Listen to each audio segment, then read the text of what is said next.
Hello बच्चों, आज हम लोग बात कर रहे हैं ऑक्सो एसिड्स ऑफ सल्फर के बारे में। ठीक है, ऑक्सो एसिड्स ऑफ सल्फर और H2SO4 को आज हम लोग डिस्कस करेंगे, तो वीडियो को लास्ट तक देखिएगा।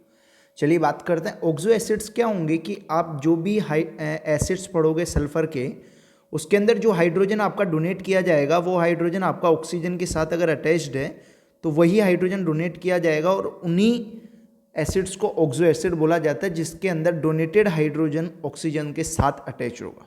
तो यहाँ H2SO3 है, यहाँ H2SO4 है, यहाँ H2S2O8 है, पेरोक्सी डाइसल्फ्यूरिक एसिड, और यहाँ पायरोसल्फ्यूरिक एसिड या फिर इसको ओलियम बोलते हैं, H2S2O7 बोलते हैं इसको। ठीक है, तो यहाँ पे क्लियरली मेंशन है, यहाँ देखिएगा ये OH डोनेट करेगा, ये वाला OH डोनेट करेगा, यहाँ पे ये OH जो होगा ये H देगा, यहाँ से H प्लस हटेगा, और यहाँ पे ये H प्लस और ये H प्लस हटेगा।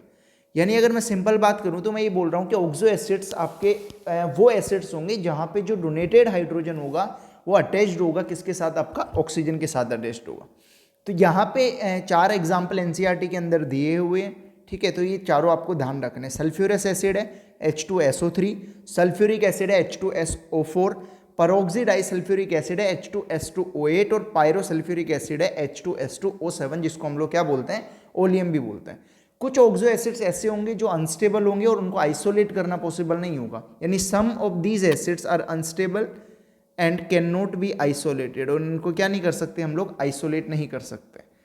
ठीक है, they are known in aqueous solutions और in the form of their salts, या तो ये एक्वस सॉल्यूशन में मिलेंगे या फिर इनके सोल्ट्स की फॉर्म में आपको मिलेंगे यहाँ पे। चलिए आगे बात करते हैं। आगे हम लोग बात कर रहे हैं प्रिपरेशन ऑफ H2SO4 की बात करते हैं। देखिएगा, सल्फ्यूरिक एसिड की प्रिपरेशन की हम लोग बात कर रहे हैं। जिस प्रोसेस से हम लोग इसको प्रिपेयर करेंगे वो आपका कॉन्टैक्ट प्रोसेस है। प्रोसेस का नाम क्या है, कॉन्टैक्ट प्रोसेस है यहाँ पे। ठीक है, एक important most important industrial chemical है world wide, sulphuric acid H2SO4। 3 इसके स्टेप होंगे इसको प्रिपेयर करने के। सबसे पहले आप क्या कीजिए कि जो आपके पास सल्फर है या फिर सल्फाइड और है आपके पास, उसको एयर के साथ आप क्या कीजिए, रिएक्ट करवाइए। जैसे आप सल्फर को ऑक्सीजन के साथ रिएक्ट करवाइए तो भी SO2 बनेगा, या फिर सल्फाइड और लाइक जैसे मैंने ZNS लिखा, इसको O2 के साथ रिएक्ट करवा रहा हूँ तो ये बनाएगा ZNO प्लस SO2। तो यहाँ पे भी क्या बना मेरे पास, SO2 बना। तो SO2 आपको जनरेट करना है सबसे पहले। ठीक है, नेक्स्ट हम लोग अगर बात करें यहाँ पे, तो कन्वर्जन ऑफ SO2 से फिर किस में कन्वर्ट करवाना है, SO2 को SO3 में कन्वर्ट करवाना। अब कैसे होगा, SO2 को आप O2 के साथ रिएक्ट करवाइए और आप एक कैटलिस्ट डालिए V2O5, ये कैटलिस्ट है यहाँ पे। ठीक है, तो यहाँ पे आपके पास H2 जो आपका SO2 और O2 रिएक्ट करेंगे V2O5 की प्रेजेंस में, तो आपके पास SO3 प्रिपेयर होगा। ठीक है, और SO3 जो होगा, absorption of SO3 in H2SO4, वो आपको ओलियम देगा। ठीक है, जब आप SO3 को H2SO4 के साथ रिएक्ट करवाएंगे तो वहाँ पे क्या बनेगा, आपके पास ओलियम बनेगा। अब यहाँ पे एक छोटी सी बात करते हैं, देखो ध्यान से देखना, एक छोटा क्वेश्चन है यहाँ पे। जो आपका SO2 प्रोड्यूस होगा purified by removing dust and other impurities such as arsenic compounds, तो इसके अंदर डस्ट प्रेजेंट होगी और दूसरा क्या प्रेजेंट होगा, इसके अंदर आर्सेनिक कंपाउंड्स प्रेजेंट होंगे। तो 3 स्टेप हुई। सबसे पहले H+O2 क्या बनेगा, SO2, या फिर सल्फाइड और के साथ भी। फिर आपका सेकेंड स्टेप होगा SO2 प्लस O2 V2O5 की प्रेजेंस में क्या बनेगा, SO3। फिर आपका SO3 को आप डालोगे H2SO4 की एब्जॉर्प्शन करवाओगे तो बनेगा H2S2O7, और इस H2S2O7 में जब आप पानी डालोगे तो या इसके एक्वस की बात करेंगे तो यहाँ पे H2SO4 बनेगा आपके पास कितने मॉलिक्यूल्स, 2 मॉलिक्यूल्स। तो यह आपके पास कॉन्टैक्ट प्रोसेस का पूरा मैंने यहाँ साइड में पूरा डिटेल में इसको एक्सप्लेन कर दिया, समराइज कर दिया मैंने। अब ध्यान से सुनिएगा, कुछ इंपॉर्टेंट बातें करते हैं एनसीईआरटी में। यहाँ पे देखिएगा ΔH इसका नेगेटिव है, तो रिएक्शन कैसी है आपकी, एक्सोथर्मिक है। दूसरा, ये रिवर्सिबल प्रोसेस होगी आपकी, and forward reaction leads to decrease in volume. आगे की तरफ जाएगा, देखो यहाँ 2 मोल्स है, यहाँ 1 मोल, टोटल मोल कितने हैं, 3। यहाँ कितना मोल है, 1 मोल, सॉरी 2 मोल है यहाँ।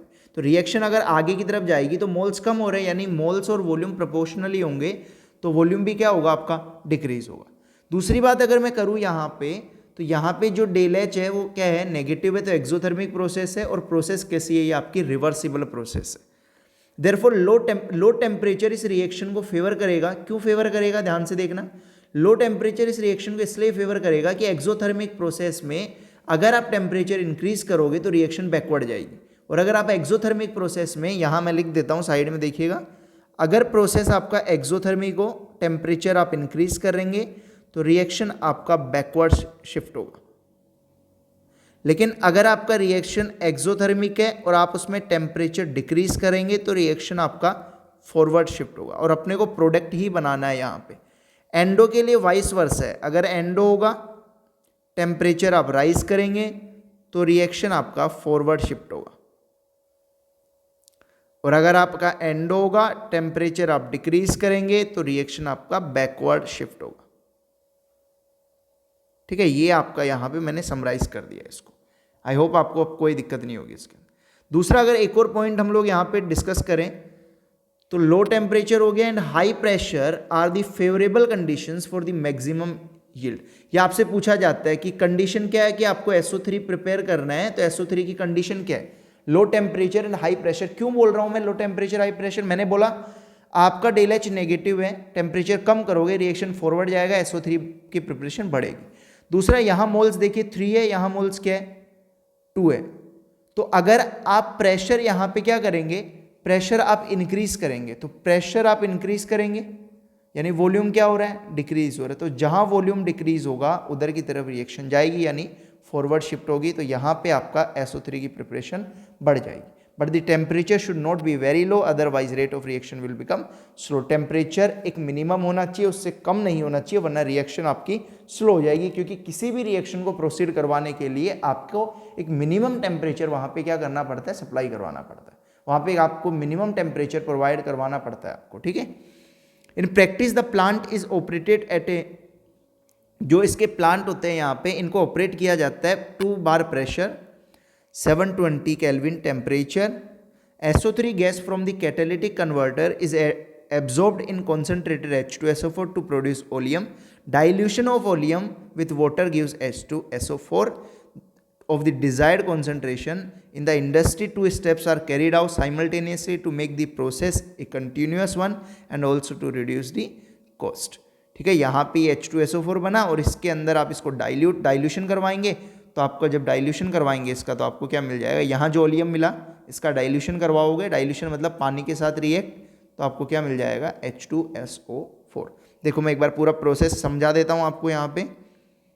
अब यहाँ ध्यान से देखिएगा, एक लाइन लिखी हुई है यहाँ पे इंपॉर्टेंट है, sulphuric acid obtain bye contact process is 96 to 98% pure. यानी आप सल्फ्यूरिक एसिड जो प्रिपेयर कर रहे हैं कॉन्टैक्ट प्रोसेस से, वो 96 to 98% क्या आपके पास प्योर है। ठीक है,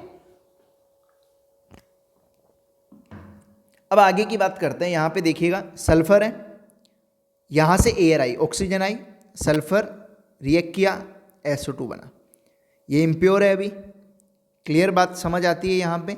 इसको पास कर रहे हैं अपन SO2, और जो SO2 इम्प्योर है इसके साथ ही ऑक्सीजन कंटिन्यूसली पास कर रहे हैं, तो यहाँ पे डस्ट है जो इम्प्योर को थोड़ा प्योर करेगी। उसके बाद क्या कर रहे हैं हम लोग, यहाँ से वाटर स्प्रे कर रहे हैं तो वेस्ट वाटर बाहर निकल जाएगा। वॉशिंग एंड कूलिंग टावर है ये।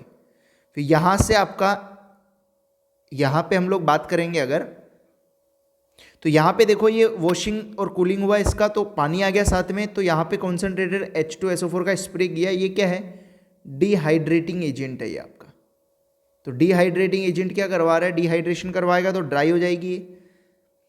फिर उसके बाद V2O5 यहाँ से pre heater arsenic purifier containing gelatinous hydrated ferric oxide. मैंने बोला था ना कि इसके अंदर जो इम्प्योरिटी होगी वो आर्सेनिक की भी इम्प्योरिटी हो सकती है और डस्ट वगैरह भी हो सकती है, तो आर्सेनिक का प्यूरिफायर भी यहाँ लगा दिया। फिर इसको प्री हीटर लगा दिया थोड़ी हीट देने के लिए। फिर कैटेलिटिक कन्वर्टर है, यहाँ से V2O5 डाला, SO3 बाहर निकला। इसको कॉन्सेंट्रेटेड H2SO4 के साथ रिएक्ट करवाया, ओलियम बना, ओलियम को डाइल्यूट करवाया, H2SO4 आपका प्रिपेयर हो गया। आई होप यहाँ तक आपको प्रोसेस बिल्कुल क्लियर होगी। चलिए इसकी कुछ इंपॉर्टेंट रिएक्शंस की बात करते हैं यहाँ पे, या सल्फ्यूरिक एसिड की प्रॉपर्टीज़ की भी बात करते हैं। Colourless dense oily liquid with a specific gravity of 1.84 at 298 Kelvin. The acid freezes at 283 Kelvin and boils at 611 Kelvin.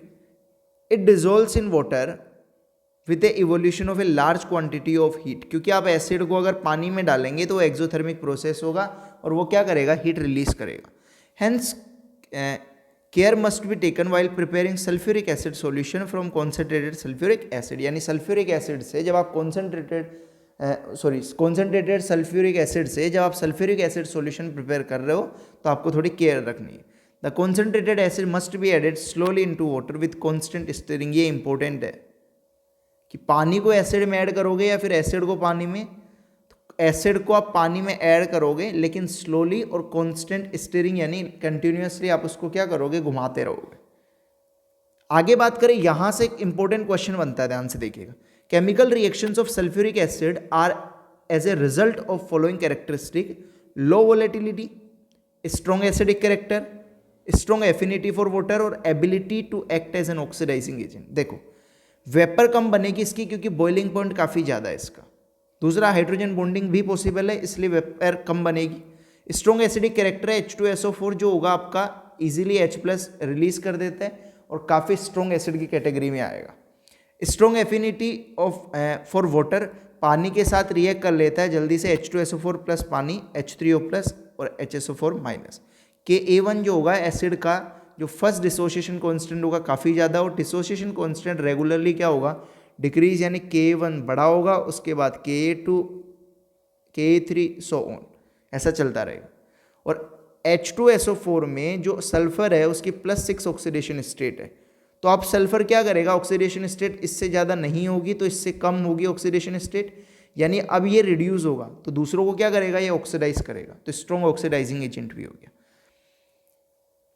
तो फर्स्ट जो Ka1 की लार्ज वैल्यू ये एक्सप्लेन कर रही है आपको कि जो फर्स्ट टाइम H+ हटेगा उसकी जो Ka1 या एसिडिक स्ट्रेंथ होगी वो ज़्यादा होगी, लार्जली डिसोशिएट होगा वो H+ और HSO4 माइनस के अंदर. H2SO4 is largely dissociated in H+ into H+ and HSO4 minus. Greater the value of dissociation constant the stronger is the acid. K की जितनी ज़्यादा वैल्यू होगी उतना स्ट्रॉन्ग क्या होगा, आपके पास एसिड होगा. The acid forms two series of salts, normal sulfate such as sodium sulfate, copper sulfate and acid sulfate, sodium hydrogen sulfate. Sulfuric acid because of its low volatility can be used to manufacture more volatile acids from their corresponding salts. यानी MxH2SO4 के साथ react करेगा, कोई halide है तो वो M2SO4 बना लेगा. M कोई मेटल है और X यहाँ पे ये तीनों कोई फ्लोरीन, क्लोरीन और NO3 हो सकता है. ठीक है, यहाँ पे अगर हम बात करें तो concentrated sulphuric acid is strong dehydrating agent. मैंने पहले भी बताया था आपको कि H2SO4 जो होता है कॉन्सेंट्रेटेड वो H2 हटाता है, रिमूव करवाता है. Many wet gases can be dried by passing them through sulphuric acid. Wet gases जो होंगी वो ड्राई हो जाएंगी क्योंकि पानी हट जाएगा, मैंने अभी पीछे भी बताया था SO2 का. Provided the gases do not react with the acid. Sulphuric acid removes water from organic compounds. It is evident bye it's shearing action on carbohydrate. जैसे कार्बोहाइड्रेट है, यहाँ से H2 हटा दिया इसने. ठीक है, तो यहाँ पे एक्सप्लेन कर रहा है कि ये H2 बाहर निकालने के लिए आपको H2O जो होगा उसके रिमूवल की तरह काम करेगा, यानी डिहाइड्रेशन का काम कर रहा है, तो इसलिए हम लोग इसको क्या बोल रहे हैं, डिहाइड्रेटिंग एजेंट बोल रहे हैं इसको. Hot concentrated sulphuric acid is a moderately strong oxidising agent. In this respect, it is intermediate between phosphoric and nitric acid. Both metals and non-metals are oxidized by concentrated sulfuric acid, which is reduced to SO2. Copper है CuSO4, sulphur है H2SO4, carbon है H2SO4, यानी साथ में क्या बनेगा, SO2 जरूर बनेगा यहाँ पे. ठीक है, आई होप यहाँ पे समझ आ रहा होगा आपको बिल्कुल क्लियरली. अब देखिएगा H2 तो बनना ही है सब में, यहाँ पे कोई एक्स्ट्रा मेटल नहीं है इसलिए SO2 निकल गया, खत्म बात.